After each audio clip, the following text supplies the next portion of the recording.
Welcome to my channel Suspense Recapped. Today I will explain the movie named Surrogates. Spoilers here, watch out for the movie. At the beginning of the film, we are told that industrial robot science will progress in the future. Humans will use robots to transform their real life into an artificial one. Surrogates will be the name given to these robots, which will be human replicas. They will be linked to the human brain via a device containing over 100 sensors. When humans sit in a device like a chair, the sensors attach to their brain.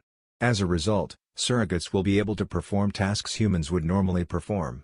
It means that humans will be able to have two bodies and one brain. These robots were created for disabled people by Dr. Lionel Kenner. So they will also be able to live life like normal people. After 3 years, these surrogates were used in the military. As the production or demand for surrogates increased, they were available for normal as well. Those surrogates were cheap in rates. This thing changed human life. With the passage of time, the people used to end their surrogates at odds and end, they were dependent on their surrogates. Now they can do their job even without going outside. Due to it, disease and crime rates were reduced, the humans look like what they want with the help of surrogates. Without any plastic surgery or exercise. After 7 years of this invention, the huge company of surrogates claims that 98% of the people in the world use surrogates in their practical life. The people use surrogates and often go out. Even the surrogates of the people meet each other. Because the use of surrogates was a fashion now, but not all were happy from this. Some people say humans should live their life. Those people have made surrogates-free zones in many places in the US. Their leader named the Prophet leads them. It has been 14 years since the invention of surrogates. Surrogates were saved for humans. Then a boy is shown in the movie. He was going to the club. But he tells lies to his father that he is going to see okra. He jumps from a balcony going to the club, he doesn't get any harm and lands straight. We discover here, actually, he was also a surrogate. He was dancing with a girl at the party and they moved out of the club. A man sitting on a bike ends them with the help of a special device and leaves. The police arrive and notice the chip of the boy's surrogate was burned. They discover the owner of the girl's surrogate with her chip. The police officers move to his house for investigation. They discover the owner of the surrogate was a middle-aged man. He is killed as a result of his linked surrogate, and this is the first murder in many years. The detective Tom was surprised because of it. On the train, Tom is shown with everyone else as a surrogate standing near to him. Reaching home, he brings water for his owner. It is discovered that Tom is also a surrogate. He was a slightly overweight middle-aged man who had a smart, attractive surrogate. Tom goes to meet his wife after standing his surrogate at his real position.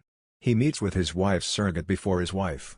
Tom didn't meet her for a long time. He used to talk to her surrogate. He tells his wife's surrogate today that he wants to go on vacation with her. His wife wants to send the surrogate on vacation and says he should experience his life with a surrogate. On another side, teenagers are shown they find their friend dead reaching his home. He was also on that chair from which they control the surrogates.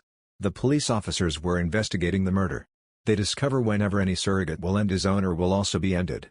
But they didn't get this statement because the owners don't feel what surrogates feel. How can a human die as a result of the deaths of those surrogates? Detective Tom and his companions discover the boy who was murdered was actually Lionel's son. We saw him in the first scene on the chair. It means he was the son of the inventor of surrogates. Now Detective Tom sets an appointment with him. He meets Lionel's surrogate in his office. Here, he discovers the doctor is using 7 surrogates at a time. This is illegal, but he was the surrogate's inventor, so the police ignores this. During the investigation, it is discovered at the murder time. He was controlling a surrogate of his father. It means that the boy who ended the story wanted to kill Dr. Kenner. Then the detective goes to the surrogate's company. He starts his investigation. Here the company owner says, "You are saying wrong. A surrogate is completely safe for his owner," he says. Because surrogates are controlled by the human brain. During the investigation, they find the man's picture on the FBI's computer, who has ended the first surrogate. Then they find out his name. An unknown computer operator has hacked the mind control system of surrogates. With it, he can stop all the surrogates of the world at any time. FBI's people discover about the killer. As Tom goes to catch them, they end all the officers with a special weapon. Because they were the people's surrogates, they suffered a significant loss. Tom's friend also ended up here. As Tom moves forward to his surrogate, the killer also ends Tom's surrogate. The real Tom gets injured because of it. He moves at a distance from the control chair, he gets faint. On another side, we discover the killer and his group. The killer was linked with the anti-surrogate community and his leader asks him, "Did you tell Tom everything?" On it, he replies, No, I didn't tell him anything. Here it is discovered all murders are done by the leader. Even after saying that he didn't tell Tom anything about him, the leader ends him. Tom was told in the hospital he is suspended from the job for a few days, but he remained determined to solve the case. After many years, he comes out without a surrogate. The surrogate goes to the restricted area to investigate the weapon. Tom asks about the killer from their leader while calling his name.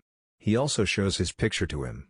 But he says, "We haven't seen this man ever." Meanwhile, the leader's guards become suspicious that Tom is a policeman, so they start beating him. On the way, he meets Cantor's surrogate. He was inquiring about the status of his son's murder case. He advises Tom to look for a weapon that will kill humans and surrogates. Like this, the case will become easy. In the next scene, someone sends Tom's companion Jennifer into her home. The killer was controlling her surrogate. None knows this. In the next scene, Tom meets the army general. He takes all the information about the weapon. He discovers the weapon attacks the surrogate software. Due to it, its controller also dies. This is a dangerous weapon, which is why its production and use are prohibited, he says. Tom tells him, but the anti-surrogate society is still using it. The army wants to take this weapon back from them. Jennifer's surrogate is shown again. She gets the order to get the weapon back from the prophet, means anti-surrogate. Because now she was in their control. She was part of their group. Tom goes to his wife's surrogate. She was old and looked the opposite from her surrogate. She imprisoned herself in surrogate life. Since her son died. Tom was also sad because of his son's death. The army attacks the prophet to get the weapon back. They discover the leader is also a surrogate after shooting him. He was also led by someone else. On another side, Cantor is shown monitoring the army that will end the prophet. Here it is revealed, prophet is also Cantor's surrogate. It means the anti-surrogate society was made by him. Because he has made this invention for handicaps. Not for the purpose of freezing the world. Now he wants to make everything fine. Here, Tom meets his companion's Jennifer's surrogate. Cantor was controlling her. She tells Tom the surrogate's company owner has killed his son because they discover Cantor is removing surrogates' use. As a result of this, their company will suffer a significant loss, so they decide to discontinue Cantor. But they mistakenly ended his son. Cantor was depressed about his son's death. That's why he decides to end everyone. Cantor has stated in prophet's disguise that he intends to murder that surrogate. But the man mistakenly ends up with Cantor's son. Cantor was his son's murderer, and he kills that man for no reason. Everyone assumed that the prophet had killed him. This is the end of the film. Thanks for watching. Do you like this type video? Then subscribe my channel Suspense Recapped.